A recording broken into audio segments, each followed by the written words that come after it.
जय हिंद। Once again welcome back to exception finance. तो जैसे कि आप लोगों को ट्रिक ही चाहिए, तो आज मैं आपके लिए एक ट्रिक लेकर आया हूँ। और आज मैं आपको स्टॉक मार्केट अवेयरनेस प्रोग्राम में ट्रिक सिखाते सिखाते आपको आपके लिए एक अवेयरनेस यहाँ पर आपको कुछ सिखाने की कोशिश करूँगा। और वो है कि आपको स्टॉक बाय कब करना है, आपको स्टॉक सेल कब करना है। आज मैं आपको उसका पूरा एक जो है क्लियर आपको आंसर दे दूंगा कि आपके मन में से डाउट ही निकल जाएगा कि भाई मुझे बाय कहाँ पे करना है, सेल कहाँ पे। आपको किसी से पूछने की ज़रूरत ही नहीं पड़ेगी। आप कोई भी यूट्यूब पे जाकर वो जो करते रहते थे ना अभी तक कि यहाँ पर अब मैं बाय करूँ, होल्ड करूँ, सेल करूँ, वो सब चीज़ें बंद कर देंगे। आप खुद से यहाँ पर अब क्या हो जाएंगे, सेल्फ डिपेंडेंट हो जाएगी। मुझे पता है कि मुझे कब बाय करना है, मुझे कब सेल करना है, वो मुझे पता चल गया। ठीक है, आपको इतना आ जाएगा आज का वीडियो देख लिया अगर पूरा तो। और अगर आपको ऐसे वीडियोस चाहिए तो आपको क्या करना पड़ेगा, ठीक है। आप कर तो कुछ सकते नहीं, तो सब्सक्राइब ही दबा दो और क्या करें, ठीक है। और अगर इतना ही मन हो रहा है तो फिर साथ में बेल आइकन को भी दबा दो, ठीक है।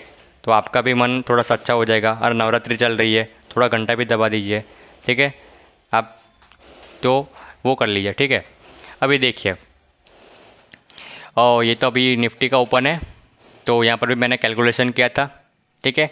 कि यहाँ पर देखिए मार्केट स्ट्रक्चर को अगर चलना है तो यह ये वाले जो हाई है उसको तो यहाँ पर क्या करना पड़ेगा, हिट करना पड़ेगा, तभी ये हम मानेंगे कि अप ट्रेंड के स्ट्रक्चर में है। और उसके साथ साथ उसके जो यहाँ पर अप ट्रेंड का स्ट्रक्चर उसको यहाँ पर मेंटेन करके चल रहा है, इसका यहाँ पे जो लोस है वो यहाँ पर हायर लगने चाहिए।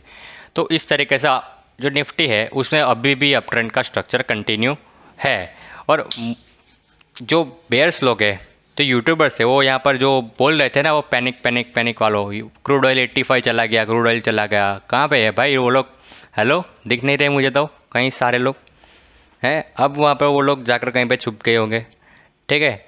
बहुत डरा लिया यहाँ पर निफ्टी ने, तो ऐसा कमबैक किया। पता था यहाँ पर मुझे कि देखिए कि अभी भी यहाँ पे इस वाले मोमेंट पे भी मार्केट का स्ट्रक्चर ज़िंदा था।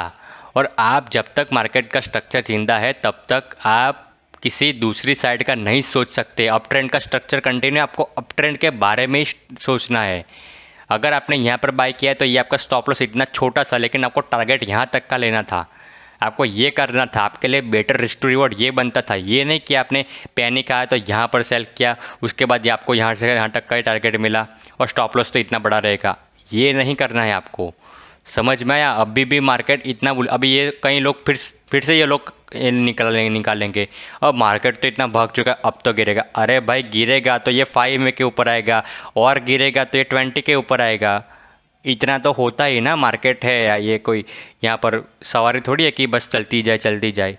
आगे जाएगा, फिर पीछे पुल बैक लेगा, फिर से ऊपर जाएगा, फिर से पुल बैक। जैसे यहाँ पर देखिए ऊपर गया, इतना ऊपर गया, यहाँ पर थोड़ा सा पुल बैक आया, ठीक है। एक बड़ी कैंडल 20 पीरियड से सपोर्ट लिया, फिर से ऊपर, फिर से ऊपर, फिर से यहाँ पर नीचे है, यहाँ पर तो 5 में से ही सपोर्ट ले लिया, ठीक है। कितना यहाँ पर देखिए कितना पावर है, स्ट्रॉन्ग मूव। इसलिए हो सकता है 20 पीरियड तक, अगर इस बार अगर फॉल आए तो हो सकता है 20 पीरियड तक भी आ जाए। लेकिन इसका ये मतलब थोड़ी ना कि अप ट्रेंड रुक गया। जब तक अप ट्रेंड का स्ट्रक्चर ब्रेक नहीं होता तब तक तो ये रुकेगा नहीं, ठीक है। तो ये मैंने आपको बोनस में समझा दिया। लेकिन खैर ये सब छोड़ो, उसके लिए आपको बाकी सब मेरे वीडियोस जो टेक्निकल वाले और वो सब चीज़ें मिल जाएगी आपको, वो जाकर आप ढूंढ लीजिएगा, ठीक है। पॉइंट पे आता है, स्टॉक बाय कब करना है, सेल कब करना है। उसके लिए मैं आपको सिंपल सा एग्जांपल देता हूँ, आपको 2 मिनट में समझ में आ जाएगा। एक तो मुझे वो बताओ कि अगर आप यहाँ पर ट्रैवलिंग के लिए जा रहे हो, ट्रेन से जा रहे हो, तो आप यहाँ पर कब जा पाओगे, ठीक है। सिंपल आंसर है कि जब ट्रेन आएगी अपनी, तब जा पाएंगे, ठीक है। अब आप मुझे बोलोगे कि ट्रेन से जाना है, ठीक है। अब उसमें लॉजिक, अपना थोड़ा लॉजिक दौड़ाओ ना कि स्टेशन पे कितनी सारी ट्रेन होती है। जाती तो वही सब है। अगर आप सुपर फास्ट ट्रेन की बात करो, सुपर फास्ट ट्रेन कितनी सारी होती है, रफ्तार तो सेम ही है। तो चले जाओ ना, किसी में बीच पहुंच जाओगे, पहुंचोगे आप? नहीं पहुंचोगे ना, क्योंकि डेस्टिनेशन अलग अलग है।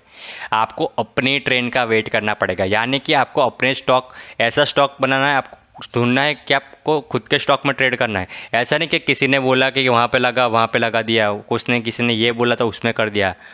वहाँ पर आप कभी भी आप खुद के डेस्टिनेशन पर नहीं पहुँच पाओगे। आपको जहाँ जाना है वो नहीं पहुँच पाओगे, आप गलत जगह पर चले जाओगे, ठीक है। तो पहली बात तो ये कि आप खुद से यहाँ पर स्टॉक, अपनी जो स्टॉक है उसमें यहाँ पर ट्रेड करना स्टार्ट कीजिए। किसी की दूसरे की बात यहाँ पर मत सुनिए, चाहे वो कितना भी एक्सपर्ट हो। खुद को जो अच्छा लगता है वो कीजिए, खुद को जो सही लगता है वो कीजिए, पढ़ाई कीजिए, ठीक है। तो वो चीज़ हो गई। अब दूसरी बात मुझे ये बताओ कि आप यहाँ पर ट्रेन के अंदर चढ़ोगे कब? जब ट्रेन प्रॉपरली रुक जाएगी तभी चढ़ोगे ना। अभी थोड़ा सा आप एक्सपीरियंस हो गया, ठीक है, अप डाउन कर रहे होंगे, तो थोड़ी सी ट्रेन आगे स्लो होगी तो उसी में भी चढ़ जाओगे आप, ठीक है, वो बात अलग है, वो भी केस हम ले लेते हैं। तो आप मतलब अल्टीमेटली कहने का मतलब क्या है कि ट्रेन जब रुकेगी तब आप चढ़ोगे, तो उसका मतलब क्या कि जब स्टॉक रुका हुआ होता है, कंसोलिडेशन फेज में होता है, तब आपको चढ़ना होता है। या तो फिर आपको तब चढ़ सकते हो जब आप ट्रेन की धीरे धीरे शुरुआत हो। अभी ट्रेन एकदम से तो भाग नहीं जाएगी ना, ट्रेन एकदम से नहीं भाग जाती, धीरे धीरे करके भागना इंडिकेशन पहले से मतलब धीरे धीरे करके पहले से भागना शुरू कर देती है। तो वैसे भी स्टॉक जब यहाँ पर बाउंस करना होगा उसको, तो पहले से थोड़ी थोड़ी उसमें स्ट्रेंथ दिखनी शुरू हो जाएगी, और तभी आपको यहाँ पर एक और अपॉर्चुनिटी मिलती है कि आप यहाँ पर बाय कर लो। तो आप यहाँ पर तब बाय कर सकते हो। एक तो यहाँ पर आप कंसोलिडेशन में बाय कर सकते हो, और दूसरा कि आप वेट कर सकते हो कि भाई कंसोलिडेशन में चल रहा है, फिर अभी मुझे बैठना नहीं है। जब ये स्टार्ट होना शुरू हो जाएगा, जब ये धीरे धीरे करके बढ़ना शुरू हो जाएगा, तब बाय कर लूँगा मैं। तो एक तो आप ये कर सकते हो। दूसरी चीज़ मुझे ये बताओ कि ट्रेन अगर बहुत फास्ट है, कहीं कहीं स्टेशन हो ऐसे होते हैं ना छोटे छोटे स्टेशन की जहाँ पर ट्रेन रुकती नहीं सुपर फास्ट, तो अगर आप मान लीजिए कि ऐसे स्टेशन पर खड़े हो कि जहाँ पर ट्रेन नहीं रुकती, बहुत तेज़ गति से ट्रेन आ रही है, आप उसमें चढ़ने की ट्राई करोगे, क्या होगा? एक्सीडेंट हो जाएगा आपका, ठीक है, एक्सीडेंट हो जाएगा। तो कहने का ये मतलब है कि स्टॉक अगर कोई बहुत स्टॉक यानी कि ट्रेन को स्टॉक समझिए, तो स्टॉक अगर बहुत तेज़ भाग रहा है तो उसके पीछे आप लगे रहो कि उसको मैं यहाँ पर ट्राई कर लूँ कैच करने की। तो क्या आप मुझे बताओ कि वहाँ पर अगर फंस गए तो क्या होगा आपका?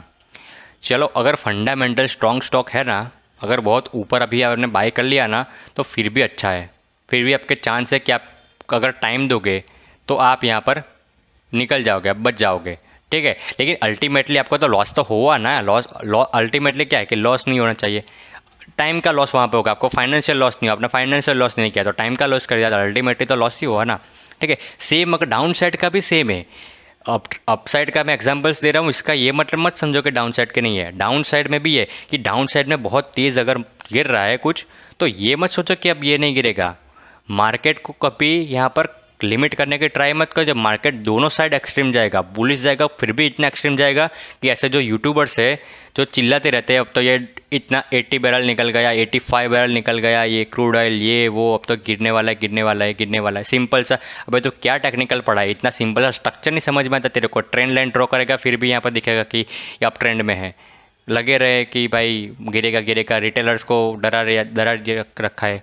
देखिए हालत, एक नया फ्रेश ब्रेकआउट मिल गया। अब ये लोग क्या करते हैं कि भाई पिछली बार का जब हाई टूटेगा ना तब बाय करोगे, करो बाय, है हिम्मत अभी बाय करने की। निफ्टी के 18,000 पे एक पुल बैक कब आया नहीं कि सब लोग डर जाएंगे, फिर से पैनिक हो जाएंगे कि अब तो यहाँ पर रिवर्सल हो जाएगा, जब जैसा कि यहाँ पर ये वाली कैंडल में आया था, ठीक है। जबकि ये तो लाजमी है ना भाई, 20 पीरियड पर सपोर्ट लेने आएगा, इतना ऊपर जाए गया है तो आएगा, ठीक है। इतनी कैंडल्स पे नहीं आया तो एक बार आ गया, अब फिर से इतनी कैंडल्स पे नहीं गया, यहाँ पर 5 EMA सपोर्ट ले लिया, हो सकता है आ जाए, हो सकता है ना भी आए, ठीक है। तो ये तो उसकी मर्ज़ी है कि उसको आना है कि नहीं आना है। लेकिन अगर इतनी ऊपर आप बाई किया तो आपको स्टॉप लॉस अगर इतना रहेगा तो आपका रिस्क टू रिवॉर्ड कहाँ पे किया फिर?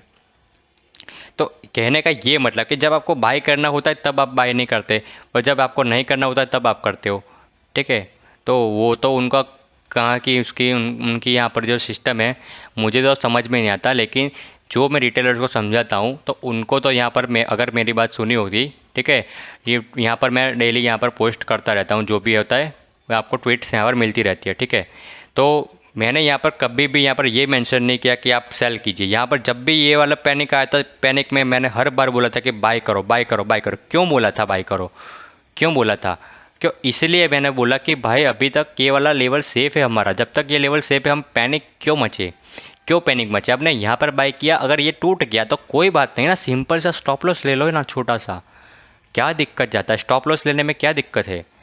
ऐसा कभी क्यों सोचते हो कि मुझे लॉस हो ही नहीं सकता? ट्रेडिंग में आओ तो कभी आपका स्टॉप लॉस हिट होगा, तो कभी आपका टारगेट हिट होगा, कभी आपका ट्रेलिंग स्टॉप लॉस हिट होगा। ट्रेलिंग कोई स्टॉप लॉस को करता ही नहीं, ठीक है भाई, बहुत सारे लोग करते हैं, लेकिन जो भी यहाँ पर नए लोग होते हैं वो ट्रेलिंग स्टॉप लॉस क्या होता है वो लोग यूज़ ही नहीं करते उसको।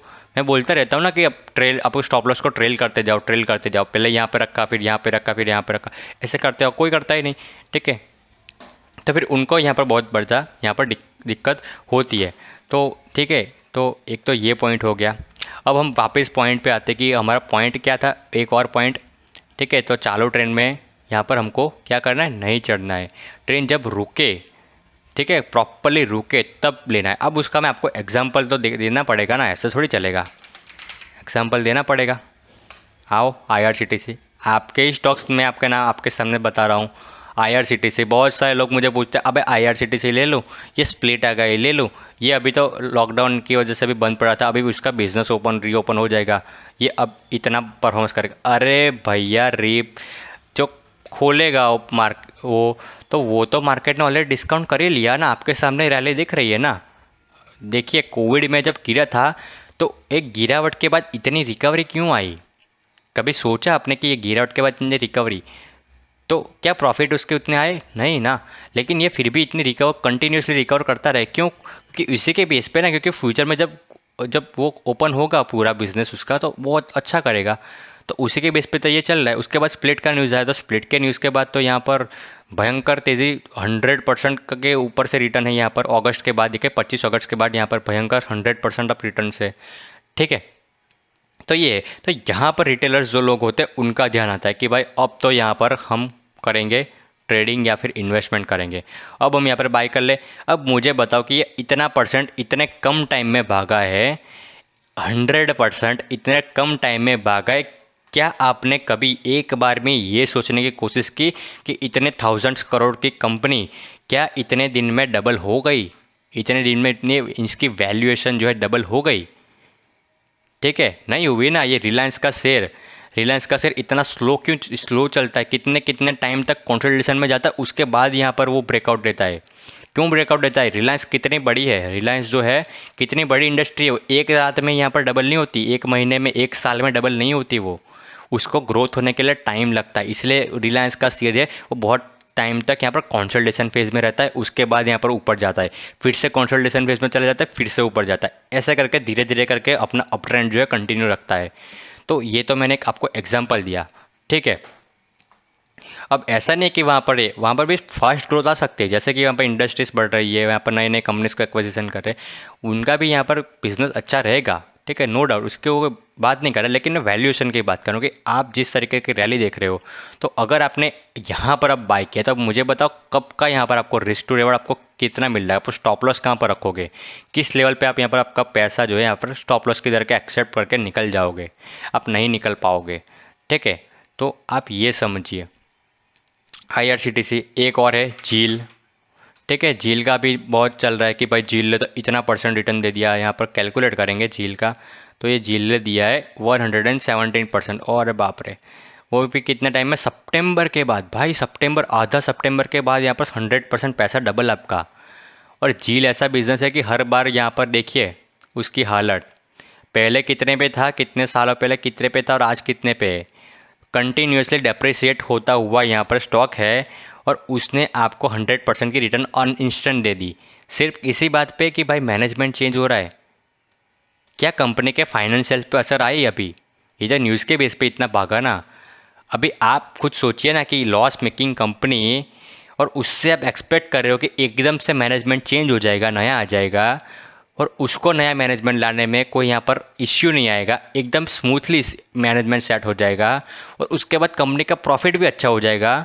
और यहाँ पर आपको मिल जाएगा, सोनी का मर्जर हुआ है, नो डाउट सोनी का मर्जर हुआ है, लेकिन उसमें भी आपको डिटेल से जानने की कोशिश की उसमें सोनी का स्टेक कितना है, डिसीजन मेकिंग किसकी रहेगी, ये सब चीज़ें आपने सोची है कि यहाँ पर फ़ायदा किसको होगा? नहीं सोची ना। तो यही है कि यहाँ पर किसी ने वैल्यूएशन की बात नहीं की कि झील का वैल्यूएशन क्या है, यहाँ पर अब इतना पैसा देना इसके लिए बड़ा अच्छा रहेगा कि नहीं रहेगा, वो यहाँ पर कोई सोच नहीं रहा है। यहाँ पर झील इतना भाग रहा है, इतना परसेंट रिटर्न दे रहा है, तो अब झील का शेयर बाय कर लो।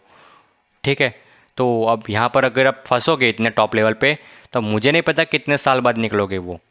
यहाँ पर जो लोग फंसे थे इतने टॉप पे, ठीक है, 616 पे फंसे थे यहाँ पर फेब्रुआरी में 18 में, तो मुझे नहीं पता कि ये 18 वाले यहाँ पर फेब्रुआरी 18 वाले लोग कब निकलेंगे। ठीक है, इतना परसेंट जम के बाद भी अभी ये लोग कब कितने साल बाद निकलेंगे वो मुझे नहीं पता। ठीक है, अब वो तो सोनी जाने और उसका यहाँ पर पार्टनर जीन जाले। ठीक है, तब उन दोनों के हाथ में अब है कि अब कंपनी का बिजनेस कैसा चलाते हैं, उसके बाद स्टॉक की प्राइस अब कैसे चलती है। अब ये मैनिपुलेट होके कुछ भी हो सकता है, ठीक है। उसके बाद एक और एग्जांपल दिखाऊं तो टाटा के स्टॉक्स, ठीक है। नो डाउट टाटा के स्टॉक्स में कोई बुराइयाँ नहीं है। टाटा, अभी ये क्या हो गया, कुछ गलत कर दिया क्या? टाटा मोटर स्टॉक एनएससी तो है, हाँ हो गया। तो देखिए टाटा मोटर्स, अभी देखिए टाटा मोटर्स, क्या स्टॉक ख़राब है? बिल्कुल नहीं। क्या उनके पास ऑर्डर की कमी है? बिल्कुल नहीं। क्या वो ईवी में काम नहीं करेंगे, फ्यूचर की टेक्नोलॉजी पे काम नहीं कर रहे? बिल्कुल कर रहे। तो फिर आपने क्यों बोला? अभी भाई यहाँ पर देखिए, आपको टाटा मोटर्स तब, यहाँ पर मेरा क्वेश्चन तो यही है ना कि आप जब ये गिरावट हुई थी तब आप कहाँ पर थे, है ना? ये जब गिरावट आई आपकी, तो तब आप मेरे भाई कहाँ पर थे? मेरे को ये आंसर जाए कि तब आप कहाँ पर थे। तब आपको ये टाटा मोटर्स क्यों नहीं दिखा? तब आपको क्यों नहीं दिखा कि टाटा मोटर्स की वेबसाइट पे आपको मिलेगा कि ईवी का हमने प्लानिंग कर रखा है? टाटा मोटर्स के आपको एनुअल रिपोर्ट में मिलेगा कि हम ईवी के मॉडल्स बना रहे हैं? आपको ये सब चीज़ें आपको क्या नहीं पता थी उस टाइम पे? टाटा पावर की वेबसाइट पे जाइए, वो लोग ने क्या यहाँ पर पहले फ्रंट पेज पे अपने वेबसाइट पे नहीं लिखा है कि हम ईवी का इंफ्रास्ट्रक्चर क्रिएट कर रहे हैं? नहीं पता आपको, ठीक है। तो आप जब गिरा हुआ स्टॉक होता है, जब पूरा ठंडे बस्ते में चल रहा है, टाटा पावर इतना ठंडे बस्ते में चल रहा था, तब आपने क्यों नहीं सोचा कि टाटा पावर ले? और अब जाकर इतनी बड़ी बड़ी यहाँ पर जंप आ रही है 14% 15% एक एक दिन में, तब आप सोच रहे हो कि भाई मैं टाटा पावर लूँ। तो तब कहाँ गए थे आप? ये तब टाइम था यहाँ पर कंसल्टेशन का, तहाँ वहाँ पर कभी किसी को समझ में नहीं आया कि भाई यहाँ पर ये फ्यूचर में अच्छा कर सकता है, रिकवरिंग रेवेन्यूज़ की आ सकती है अच्छी खासी, ठीक है। तो वहाँ पर किसी ने नहीं सोचा। तो ये समझने की बात है कि जब स्टॉक कोई चलने लगता है, चल जाता है, बहुत तेज़ निकल जाता है, तो इसका ये मतलब सिंपल सा उसको रेलवे से कंपेयर कर लो। जब मैंने आपको ये एग्जांपल सीखा है ना, जब भी आपको समझ में ना आए कि स्टॉक में क्या करना है, आप उसको रेलवे से कंपेयर कर लीजिए कि क्या ये स्टॉक चल चुका है बहुत ज़्यादा। अगर बहुत ज़्यादा चल चुका है, इसका मतलब ये ट्रेन हमारा हाथ से निकल चुके, इसके ऊपर मत जाओ, दूसरा स्टॉक यहाँ पर ढूंढ लो कि दूसरा स्टॉक यहाँ पर क्या है क्या नहीं है, इससे निकल जाओ आप, इससे नहीं हो सकता। अगर कोई स्टॉक फॉल हो रहा है फिर भी आप समझ लिए, ठीक है, क्योंकि मार्केट की कोई दोनों साइड एक्सट्रीम जाता है, तो वहाँ पर भी देखिए कि मार्केट अब जब स्टॉक गिर रहा है उसके बाद वो कितने टाइम तक रुकता है, क्या वो रुकता है? और जब आप रुके तब आप यहाँ पर बाय कीजिए। अगर आप इन्वेस्टर हो तो वहाँ पर आप उसको जो बोले बाय ऑन डिप्स करते, तो वहाँ पर आप उसके फर्स्ट डिप जो है बाय कर सकते हो। उसके बाद कंटिन्यू फॉलिंग कर रहा है, करने दीजिए, जब तक वो प्रॉपरली रुक के ना कंसोलिडेशन में ना जाए तब तक आप बाय मत कीजिए। जब वो स्टॉक रुके, थोड़ा बहुत सपोर्ट एरिया पे है, रेजिस्टेंस एरिया पे जब रुके, तब आप यहाँ पर कोई एक्शन लीजिए। आपको एक्शन तब लेना है जब आपको कोई एरिया ऑफ वैल्यू पे आपको मिले, तब आपको एक्शन लेना है। यहाँ पर एरिया ऑफ वैल्यू क्या है? Area of value, area of value कुछ नहीं है यहाँ पर। आप यहाँ पर स्टॉप लॉस कहाँ पर लगाओगे? यहाँ पर आप स्टॉप लॉस लगाओगे, यहाँ पर बाय करोगे, यहाँ पर लगाओगे। कोई सा भी यहाँ पर रिस्क रिवॉर्ड नहीं बन रहा है, ठीक है। तो ये भी एक बात हो गई, ठीक है। अब सेल की बात करते हैं, तो सेल का क्या मतलब होता है कि आप सेल कब करें? बाय का तो क्लियर हो गया ना, आपको ट्रेंड से कंपेयर करना है, जब हाथ से निकल गया आपको बाय नहीं करना है। और जब आपका स्टॉक कंसोलिडेशन फेज़ में होता है तभी आपको बाय करना है, ठीक है। अब आप मुझे ये बोलोगे कि भाई कंसोलिडेशन फेज़ में हमको तो पता कैसे चलेगा कि अब ऊपर जाएगा नीचे जाएगा? तो मेरे भाई इसके पता चल जाता है स्टॉक की बिहेवियर। अगर आप यहाँ पर स्टॉक में एक्सपीरियंस्ड है, आपको पता लग जाएगा कि ये ऊपर निकलेगा तो निकलेगा। उसकी इवेंट्स के भी ऊपर डिपेंडेड है, आपको इवेंट्स भी पता चल जाएगी कि भाई ये इवेंट्स के यही होना है। आपको इवेंट्स में भी पता चल जाएगा, इतनी गारंटी से पता चल जाएगा, ठीक है। और अगर फिर भी अगर नीचे जाता है तो आपके पास ऑप्शंस होना चाहिए। अगर आप ट्रेडिंग कर रहे हो तो आपके पास फिर ऑप्शन होना चाहिए, फिर स्टॉप लॉस, मैं छोटा सा स्टॉप लॉस ले लूँ, या तो फिर अगर आप इन्वेस्टमेंट कर रहे हो तो आप दूसरे डिप के लिए भाई रेडी रहिए। एक डिप तो आपने लगा लिया, फिर आप जब रुकेगा फिर दूसरी बार गिर के, तब दूसरा डिप के लिए यहाँ पर रेडी रहो, फिर आपके लिए ये स्ट्रेटजी है, ठीक है। तो बाई साइड का मैंने आपको क्लियर क्या कर दिया, समझ में आ गया, ठीक है। तो इतना आपको यहाँ पर क्लियर हो गया, ठीक है। अब जल्दी से ख़त्म करते हैं वीडियो को, और सेलिंग का मैं आपको यहाँ पर जल्दी से समझा देता हूँ, सेल कब करना है। तो पहले तो मैं बता देता हूँ आपको, ठीक है। आप बोलोगे कि भाई तो क्या बोल रहा है, इन्फोसिस आपको सबको पता है मेरा फेवरेट स्टॉक, और यहाँ पर इसका रिज़ल्ट आने वाला था, ठीक है। इसका रिज़ल्ट क्या होने आने वाला था, ठीक है। टीसीएस का रिज़ल्ट आया ख़राब, पहले बहुत भयंकर ख़राब उसका रिज़ल्ट आया, ज़बरदस्त पैनिक आया, इन्फोसिस में पैनिक आया, ठीक है। आईटी बहुत भयंकर यहाँ पर गिरा था उसके बाद। और यहाँ पर देखिए इन्फोसिस के यहाँ पर कंटिन्यूसली ऐसे साइडवेज में निकल रहा था। और ये सेम पैटर्न इन्फोसिस की यहाँ पर पहले भी बनी थी। ये देखिए ये बड़ी रैली से पहले सेम पैटर्न यहाँ पर इन्फोसिस में बनी थी, ठीक है। यानी कि ये वाला जो एरिया है वो बहुत अच्छा एरिया सपोर्ट है। अब देख सकते हैं यहाँ पर अच्छा खासा एरिया सपोर्ट, एक बार सपोर्ट लिया, दूसरी बार, तीसरी बार। तो जब यहाँ पर उसके टीसीएस में जब यहाँ पर पैनिक आया, मैंने ये वाले पॉइंट पे पहुँचते ही यहाँ पर बाइंग शुरू कर दी। फिर दूसरी बार यहाँ पर बाइंग की तो यहाँ तो ऊपर चला, दूसरी बार यहाँ पर फिर से गिर गया वो स्टॉक, ठीक है। तो यहाँ पर फिर से कल मैंने बाइंग की इन्फोसिस में। तो जब जब एरिया वैल्यू पे मेरे को स्टॉक मिला तो मैंने बाइंग की। और मेरे को बाइंग करने में दिक्कत क्यों नहीं आई? क्या इन्फोसिस नीचे नहीं जा सकता? ऑफ कोर्स जा सकता है। उसका रिजल्ट अगर ख़राब आया तो फिर क्या होगा? कुछ नहीं होगा। ये स्टॉप लॉस तो इतना छोटा रहेगा ना। और अगर चांस नहीं भी मिला इतना तो चलो कोई बात नहीं, थोड़ा सा बड़ा सा लॉस ले लेंगे, ठीक है। लेकिन प्रोबेबिलिटी कितनी है हमारे जाने की फेवर में? अभी हमको पता है कि टीसीएस का तो एक साल से यही है कि उसका परफॉर्मेंस ख़राब रहा है। लेकिन इन्फोसिस ऐसी कंपनी है कि जिसको गवर्नमेंट भी कॉन्ट्रैक्ट देती है और बाहर से भी इन्फोसिस का परफॉर्मेंस बहुत शानदार है। उसके साथ एक्सपीरियंस मेरा इतना अच्छा है कि उसका रिजल्ट पता चल ही जाता है कि ये अच्छा आने वाला है। इस बार भी मैंने बोला था कि इन्फोसिस का रिजल्ट आएगा, अच्छा आएगा, ठीक है। इसलिए मैं इन्फोसिस भी अभी होल्ड करके बैठा हूँ। विप्रो भी मेरे पास अभी होल्ड करके रखा है, विप्रो भी मेरे पास है। तो यहाँ पर देखिए इन्फोसिस ने एस्टीमेट्स को बीट कर दिया, अच्छा खासा रिजल्ट आ गया, ठीक है। तो अब यहाँ पर पोटेंशियल है कि ये ब्रेक कर देगा, ऊपर चला जाएगा, ठीक है। अगर उसको जाना होगा आईटी में अभी रैली बाकी है थोड़ी कड़ी, तो यहाँ पर थोड़ी सी रैली हमको देखने को मिल सकती है, ठीक है। तो ये एक और प्रोबेबिलिटी यहाँ पर निकल कर आई है। तो इन्फोसिस में भी हो गया, विप्रो में भी ये हो गया, ठीक है। हालांकि मेरे को सच बताऊँ विप्रो का पता नहीं था कि विप्रो ये करेगा कि नहीं करेगा, ठीक है। लेकिन इन्फोसिस में कॉन्फिडेंस था मेरे को, बाकी कोई आईटी कंपनी पे भरोसा नहीं था। इवन तो मुझे टीसीएस का भी पता नहीं था कि ये टीसीएस का रिजल्ट कैसे आने वाला है, वो ख़राब आएगा अच्छा आएगा मुझे नहीं पता था। और बाकी की और भी आने वाली जो आईटी कंपनी है उसका भी रिजल्ट मुझे नहीं पता है। और इसीलिए मैंने आईटी सेक्टर एनालिसिस का वीडियो भी नहीं डाला, क्योंकि इस बार मुझे खुद नहीं पता है कि आईटी सेक्टर अभी भागेगा कि नहीं भागेगा, ठीक है। अभी भी उसमें जान बची है, वो कितना भाग सकता है, ठीक है। गिरेगा तो कितना गिरेगा मुझे नहीं पता, ठीक है। इसलिए मैंने अभी कोई भी वीडियो यहाँ पर रिलीज़ नहीं किया है। मैं सिंपल सा अपना स्टॉप लॉस और जो है वो ट्रेल करते हुए चल रहा हूँ, ठीक है। तो सिंपल से इन्फोसिस में अभी यहाँ पर बाइंग एवरेज है, तो यहाँ पर भी प्रॉफिट में ही चल रहे हैं, विप्रो भी प्रॉफिट में चल रहा है, आईटी के पूरे स्टॉक्स यहाँ पर प्रॉफिट में ही है फिर से, ठीक है। तो ये है कि यहाँ पर फिर से आपको चांस मिल रहा है तो आप यहाँ पर बाई कीजिए फिर, ठीक है। तो ये भी मैंने आपको क्लियर कर दिया कि आपको जो रेंज बाउंड है उसमें कैसे लेना है। तो रेंज बाउंड में ट्रेड करने के भी मेरे बहुत सारे ऐसे ट्रिक्स है जो आपको रेंज बाउंड ट्रेडिंग में भी हेल्प कर सकते हैं। वो सारे मेरे आपको वीडियोस में मिल जाएंगे। अब वो और वीडियोस जो है वो सारे वीडियोस देखना मत भूलिए, देखते रहिए तो आपको पता रहेगा, ठीक है। तो अगर वीडियोस नहीं देखोगे तब कैसे पता रहेगा आपको, ठीक है। तो अब आते हैं सेलिंग की बात। तो देखिए मैं आपको ले चलता हूँ डी मार्ट पे। तो मैंने कल बेचा डी मार्ट को और राउट को बेचा। राउट मोबाइल है ना, उसको बेचा, कल ही बेचा, ठीक है। यहाँ पर ये जो इतने कैंडल्स बनी, यहाँ पर इतनी लंबी रिजेक्शन आई, एक ऊपर से भी बहुत बढ़िया रिजेक्शन मिली, एक रेड कैंडल बनी, उसके बाद एक दूसरी कैंडल बनना स्टार्ट हो गई। मैंने यहाँ पर सेलिंग कर दी। क्यों कर दी सेलिंग, क्यों करी? क्योंकि मैंने जब ये पैनिक आया था ना, ये इतना बड़ा पैनिक आया था, तो यहाँ पर मैंने बाइंग की थी। क्यों बाइंग की थी? क्योंकि ये एरिया सपोर्ट पे है। यहाँ पर देखिए 20 पीरियड दिख रही है आपको, तो मैंने यहाँ पर बाई जो है वो डीमार्ट को कर रखा था, ठीक है।